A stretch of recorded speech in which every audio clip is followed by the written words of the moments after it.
திருப்படல்கள் 9 1-4 மற்றும் 16-18 முடிய. ஆண்டவரே, என் முழு இதயத்தாலும் உம்மை புகழ்வே. வியத்தகவும் செயல்களை எல்லாம் எடுத்துரைப்பே.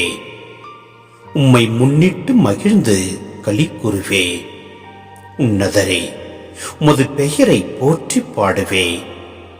என் எதிரிகள் பின்னிட்டு திரும்புவார்கள். உமது முன்னிலையில் இடறி விழுந்து அழிவார்கள். நீர் நீதியுள்ள நடுவராய் அரியணையில் வீற்றிருக்கின்றீர். என் வழக்கில் எனக்கு நீதி வழங்கினீர். ஆண்டவர் நீதியை நிலைநாட்டுவதன் மூலம் தம்மை வெளிப்படுத்தியுள்ளார். பொல்லார் செய்த செயலில் அவர்களே சிக்கிக் கொண்டனர். பொல்லார் பாதாளத்திற்கு செல்வர். கடவுளை மறந்திருக்கும் வேற்றினத்தார் யாவரும் அங்கே செல்வர்.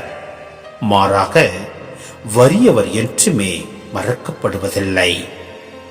எளியோரின் நம்பிக்கை ஒருபோதும் வீண் போகாது.